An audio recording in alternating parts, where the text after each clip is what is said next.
Hi, my name is Miss Aimee. I used to teach children ages 2 to 5, and now I work with my friends Caroline and Sophie at KhanKids-YT-Apple.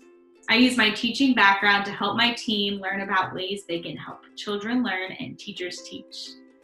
Today I want to talk to parents, caregivers, and children about how we can structure our day now that we're staying at home.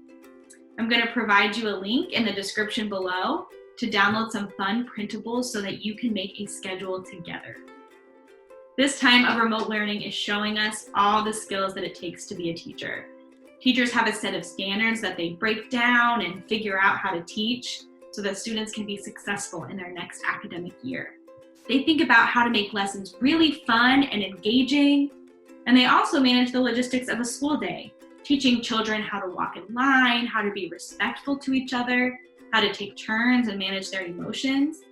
Teachers undergo a lot of training in all of these areas, and they are true experts in what they do.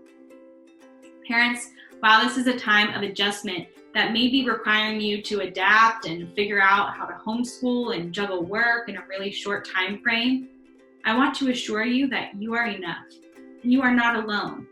Teachers are still here in real time helping us learn remotely. They are also trained in identifying learning gaps and figuring out how to fill them in.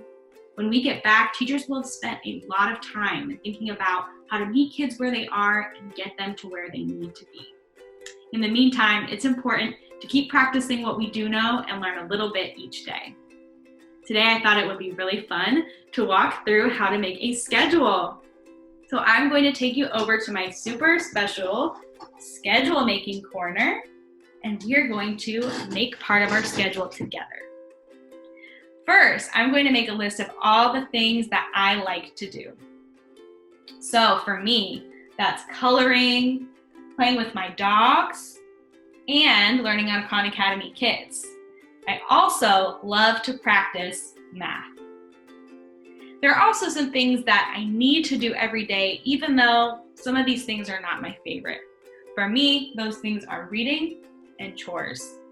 Even though I don't love to do them, I still know they're important. I want to get better at reading, and I know I should help out and clean around the house. Okay, so now that I made my list of all the things I like to do and need to do, I'm going to move on to step 2, seeing where my activities fit in throughout my day. I'm going to start out my day just like Sal says, by waking up, eating breakfast, changing out of my pajamas, getting ready for the day. Then I'm going to move into some learning time. Parents, I'm going to let you in on a little teacher trick. For me, when I used to teach, right when kids got to school, after I got them all settled down, that's when I would give my most important lesson of the day. Their bellies are full, their bodies are rested, and they are ready to learn. I recommend picking either reading or math, whichever subject your child likes best. For children ages 2 to 4, a 10 to 15 minute activity is enough academic engagement at any given time. For children ages 5 to 7, they can typically stay engaged for about 20 to 30 minutes. Okay, after my first academic slot, you know what I'm going to do? I'm going to do one of my activities that I'm not as excited about. I'm going to do one of my chores for the day. So I'm going to put chores from 9:20 to 9:30. Just 10 minutes, and then I'll have it done for the rest of the day, and I can focus on doing all those things that I like to do. I'm going to keep filling out my schedule until all my activities have a place, have a time that I'm going to do them. Then my last step is to use my schedule. When I wake up tomorrow morning, I can look at the schedule to see what's coming next and keep me on track throughout the day. Well, thanks for making my schedule with me. Now, this is my schedule for now, but notice it's still very open-ended. Right now, my schedule says I'm going to do chores from 9:20 to 9:30. It may be helpful to give your child 2 defined options for each time period. My choices for chore time could be putting away my clothing in the drawers or wiping off the breakfast table.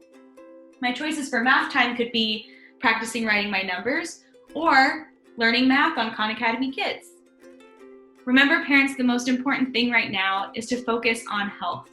It's really important right now to, of course, practice washing our hands and cleaning, but it's also really important to keep our brains healthy.